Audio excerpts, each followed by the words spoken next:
thank you, and joining me for another IT Wire and Alex on Tech video. I'm here today with Greg Tanna from Tanna Partners Executive Search. Welcome to the program.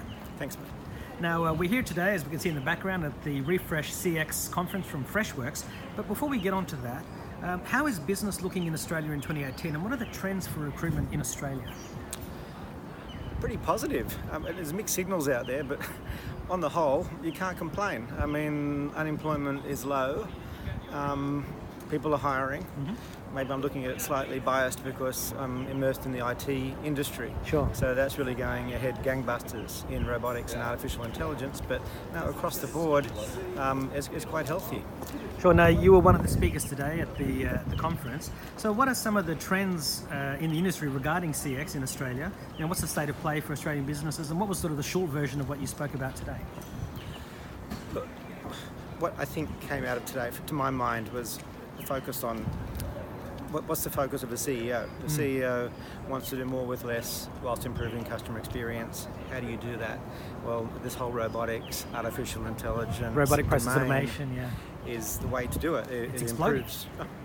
I haven't seen anything quite like it in my 20 years. You know, I'm old and crusty. 20 years into the game, I haven't seen anything quite like this, which they're calling the fourth industrial revolution.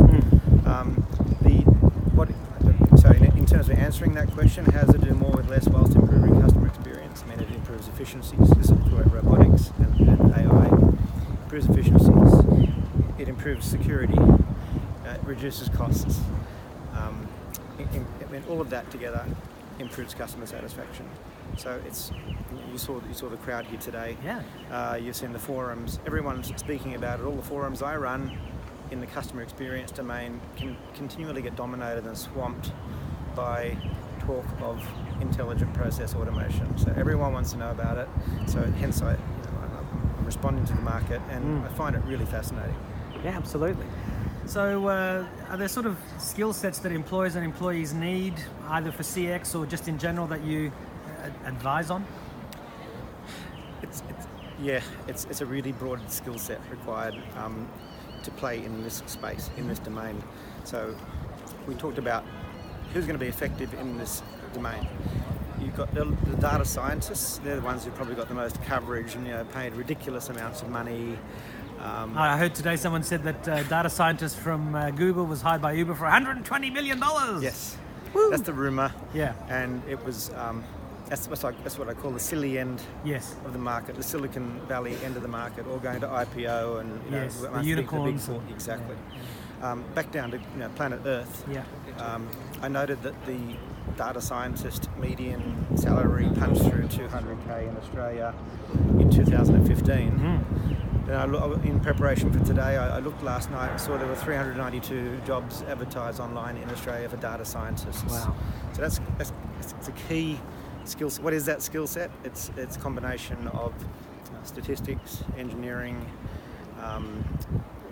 knowledge of databases, and workforce optimization, because predicting workflow is going to be it's massive. It's where does it begin and where does it end? Yeah. So people, process, technology, an understanding of customer centricity, how to deliver customer centricity into the whole DNA of a company. They're the kind of skill sets and mindset that we're looking for. Are there any sort of AI tools that you've been able to use yourself to help in the recruitment process, or sorting through all those zillions of resumes? I mean, you hear about all the job boards talking about they can sift through it all for you, but it just makes me wonder. Look, it depends on your definition of AI. Yeah. There's like thousands of application intelligence. Yeah. For the people applying. That's what I mean. The recruitment industry actually is quite an early adopter of technology. It had to be. It's such a competitive industry. Yeah. And for several years now, recruitment consultancies have had to digitize. Yeah. To be responsive to the customer, for the application process, to maintain discretion. There's GDPR regulations which we have to conform to as well. You would have been an early adopter of digital transformation before they called it that. Yeah. Yeah. So AI is part of that. Yeah. Is there an AI app? No, but I've got a really good database, CMS system. It all comes together in what I would call my own sort of manufactured version of AI. Yeah, I mean, it's not AI, it's HI, human intelligence in your brain. Yes. After decades of experience. So how do you see all this evolving in the future over the next 5 or 10 years? Well, the question that keeps getting asked is what's the impact on jobs? Yeah. Right, that's the elephant in the room. But the Luddites asked the same question, and we've seen how jobs that didn't exist have been created. You'd imagine there'd be the same sort of outcome. Yes and no. I'm a pragmatist. I'm not sure personally how much I can draw on previous revolutions, because now no previous revolution had the coming together of the Internet of Things, mobile phone technology, everything in the cloud, customer segmentation and profiling, artificial intelligence and robotics, all in the one hit. Now all of that is forecast to have a huge impact on lower skill jobs, lower value chain activity.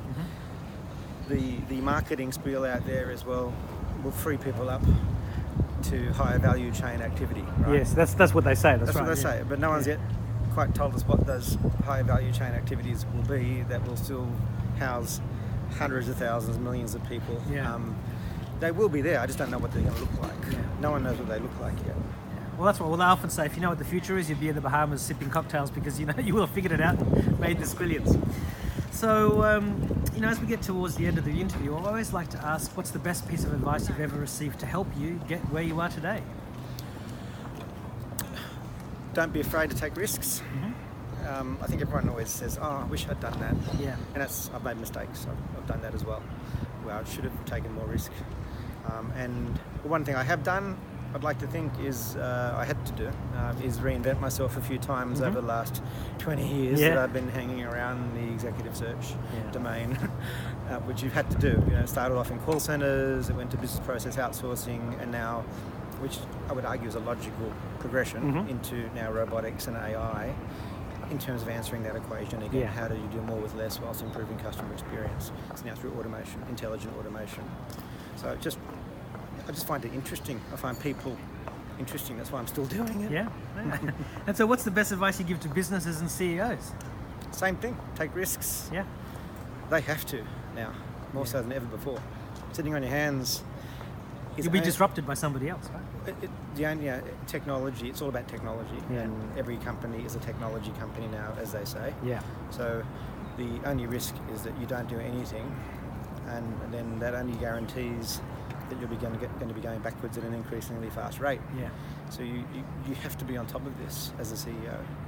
Surely, that's what my understanding is. What keeps CEOs awake at night time at the moment. Yes.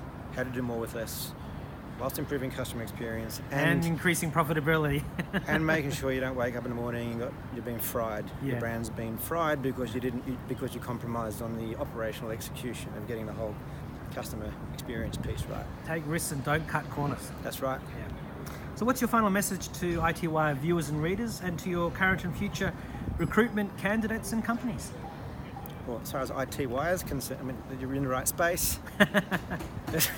It's all about technology, and people should be willing to, they should be having a good look at it. Jobs of the future, well, the common thread to all of that is technology. Yeah. So get involved with it as much as you. I will be the first to admit here in a public forum, but don't tell anyone that I'm not from the technology industry. So I've made a good effort, I think, of really throwing myself into it, immersing myself into it. So if I can do it, took a risk. Yeah, if I can do it, that means a lot of other people can do it, I'm sure. Sure. Well, Greg Tanna from Tanna Partners Executive Search, thank you very much for your time, and best of luck in the future. It's a pleasure. Thanks, mate. Thank you.